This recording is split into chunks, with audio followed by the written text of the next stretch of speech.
تعالي تعالي تعالي، ما تشتريش الفول من بره تاني، بيديكي الكيس ب10 جنيه وفي حبة ما بيكفوش. انا هعلمك ازاي تعملي الفول وتوفري وتجيبي كيلو فول يكفيكي نص الشهر. تعالي نشوف ازاي. معايا كيلو من الفول. بجيب الفولة اللي هي الفاتحة كده، ما بجيبش الفولة الغامقة. نقعته من بالليل للصبح من حوالي من 6 ل 8 ساعات. ومعايا 3 معالق كبار من القمح برضو نقعته. معايا جزرة كده كبيرة مبشورة، وطماطمايه متقطعة، وليمونة، ومعايا شوية بابريكا. وهحطهم كلهم مع بعض واقلبهم.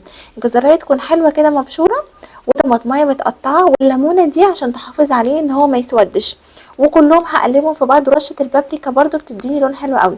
اهم حاجه انزل عليه بقى بميه سخنه، ما احطش بقى خالص ميه ساقعه.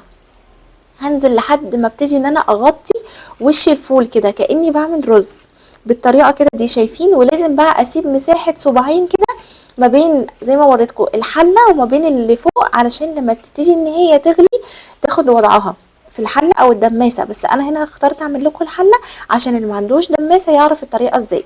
هحطه على النار عاليه لحد ما يبتدي يغلي. هديله تقليبه كده بالشكل ده.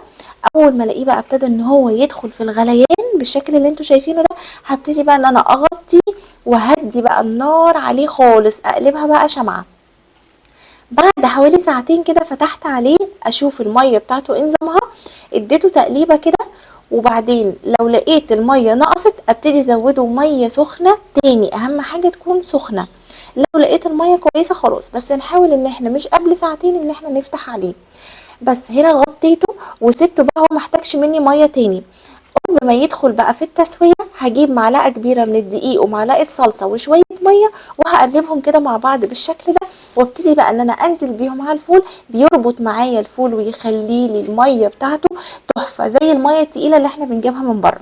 انا كده خلاص الفول استوى معايا، اخد معايا حوالي 6 ساعات.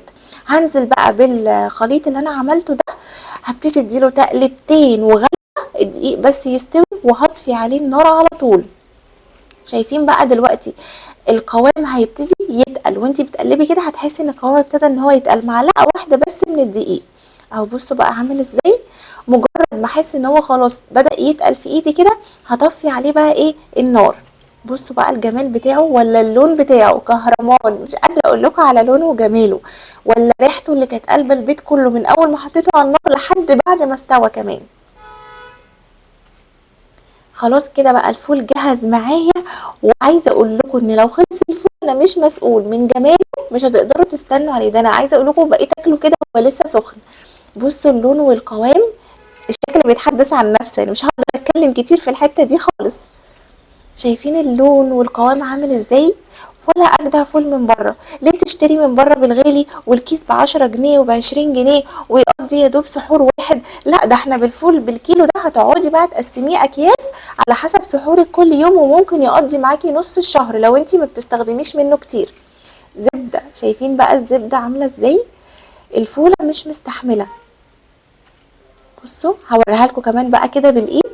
بصوا بقى كده لما نيجي نمسكها دايبه خالص، لان احنا نقعناه سويناه ما فتحناش عليه الميه، بقينا نزود له ميه سخنه. ودي طبعا من اهم عوامل نجاح الفول، ان احنا ما نفتحش عليه كتير هيسود.